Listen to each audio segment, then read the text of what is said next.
Hello students, welcome to my channel and welcome to my another video. আজকে আলোচনা করব প্রিয় উচ্চ মাধ্যমিকের ছাত্রছাত্রীদের জন্য তোমাদের জন্য আজকে নিয়ে এসেছি মোস্ট ইম্পর্টেন্ট নিউট্রিশন সাবজেক্টের একটি হট সাজেশান। তোমরা তো থাম্বনেল থেকে বুঝেই গেছো যে প্রত্যেকটি প্রশ্ন তোমাদের জন্য থাকছে 5 নাম্বারের, অর্থাৎ 5 নাম্বারের কোন কোন প্রশ্নগুলো তোমরা ভালো করে করবে সেগুলি দেখে নাও। এই হট সাজেশান যদি তোমরা ভালো করে করো তাহলে কিন্তু তোমরা এখান থেকেই 99% প্রশ্ন পরীক্ষার হলে কমন পাবে। তাই প্রথম থেকে লাস্ট পর্যন্ত ভিডিওটি দেখবে এবং যারা চ্যানেলে নতুন অবশ্যই চ্যানেলটিকে সাবস্ক্রাইব করবে। তো দেখে নিই তোমাদের জন্য কোন কোন প্রশ্নগুলো সবথেকে বেশি গুরুত্বপূর্ণ। প্রথমে যে প্রশ্নটি রয়েছে, স্পাইনা বিফিডা কাকে বলে? তারপর 2-এর দাগে যে প্রশ্নটি রয়েছে, স্তন্যদানকারী মায়েদের অতিরিক্ত শক্তির প্রয়োজন হয় কেন? এটি কিন্তু তোমাদের জন্য খুবই গুরুত্বপূর্ণ একটি প্রশ্ন হতে চলেছে 2026 সালে। 3-এর দাগে রয়েছে, কোলোস্ট্রাম কাকে বলে এবং এর গুরুত্ব লেখো। এটি কিন্তু তোমাদের 2 মার্কের আসতে পারে বা 3 মার্কের আসতে পারে বা 5 মার্কের আসতে পারে। তারপর 4-এর দাগে, ডিএইচে শিশুদের জন্য বিশেষ প্রয়োজনীয় উপাদান কেন? তারপর 5-এর দাগে, পলিইউরিয়া কী এবং পলিডিপসিয়া কী? এরপর 6-এর দাগে রয়েছে, মল্টিং কী এবং মল্টেড ফুডের দুটি গুরুত্ব লেখো। তারপর 7-এর দাগ বলেছে, মায়োকার্ডিয়াল ইনফ্রাকশান বলতে কী বোঝো? এটিও কিন্তু তোমাদের এই বছরের জন্য খুবই গুরুত্বপূর্ণ। তারপর আইবিএস রোগের পথ্যের মূলনীতি লেখো। এরকম তোমাদের যতগুলি রোগ আছে প্রত্যেকটি রোগের কিন্তু পথ্য ভালো করে পড়তে হবে। তারপর 9-এর দাগে রয়েছে, অনুপূরক খাদ্য প্রদানের দুটি সুফল লেখো।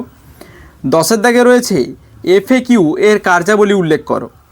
তারপর 11-এর দাগে রয়েছে, গয়ট্রোজেনিক খাদ্য বলতে কী বোঝো? তারপর 12-এর দাগে রয়েছে, T3 এবং T4 এর মূল নাম লেখো। এই হলো 12টা প্রশ্ন। এরপর 13-এর দাগে রয়েছে, কোলোস্ট্রাম কী এবং এর গুরুত্ব লেখো। এটি কিন্তু তোমাদের যে 3+2 এরকমভাবে যে 5 নাম্বার আসবে তার 3 নাম্বারের জন্য গুরুত্বপূর্ণ এবং 2 নাম্বারের জন্য গুরুত্বপূর্ণ। তারপর 14-এর দাগে টিকা লেখো WHO এবং WHOর কাজগুলো তোমাদের ভালো করে পড়তে হবে। 15-এর দাগে রয়েছে, ইউরোলিথিয়াসিস কী এবং CINI এর পুরো নাম লেখো। তারপর 16-এর দাগে রয়েছে, FNB কী এবং এই FNBর কাজ কিন্তু তোমাদের এখানে ভালো করে করতে হবে। তারপর 17-এর দাগে রয়েছে, PM পোষণ কী এবং PM পোষণের সাথে কিন্তু তোমরা গুরুত্বটাও ভালো করে পড়বে যে PM পোষণের গুরুত্ব কী।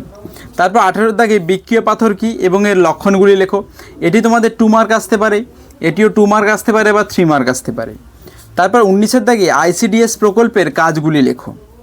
তারপর 20-এর দাগে রয়েছে, টাইপ 1 এবং টাইপ 2 ডায়াবেটিস কী এবং টাইপ 1 টাইপ 2 ডায়াবেটিসের এখানে কিন্তু তোমাদের পার্থক্যও আসতে পারে।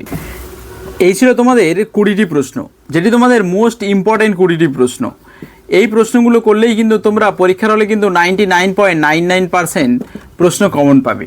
এছাড়াও যে এক্সট্রা প্রশ্নগুলো, সেই এক্সট্রা প্রশ্নগুলো তোমরা কিন্তু কমেন্ট বক্সে দেখবে, সেখানে কিন্তু আমি তোমাদের পিন করে দেবো। সেই প্রশ্নগুলো সেখান থেকে তোমরা করে নেবে। এই ছিল আজকের ভিডিও। যারা চ্যানেলে নতুন অবশ্যই চ্যানেলটিকে সাবস্ক্রাইব করে দেবে এবং যারা পুরনো অবশ্যই পেজটিকে তোমরা ফলো করে দিও। যারা ফেসবুক থেকে দেখছো, দেখা হচ্ছে পরের ভিডিওতে। এবং অবশ্যই তোমরা কিন্তু এক্সট্রা যে সমস্ত প্রশ্নগুলো সেগুলো কমেন্ট বক্স থেকে দেখে নেবে এবং সেখান থেকে সমস্ত প্রশ্ন তুলে নেবে। এগুলো তোমাদের 2 মার্ক এবং 3 মার্কের জন্য কিন্তু মোস্ট ইম্পর্টেন্ট প্রশ্ন। এগুলো তোমাদের 2026 সালের জন্য একদম গুরুত্বপূর্ণ টপিক। দেখা হচ্ছে পরের ভিডিওতে।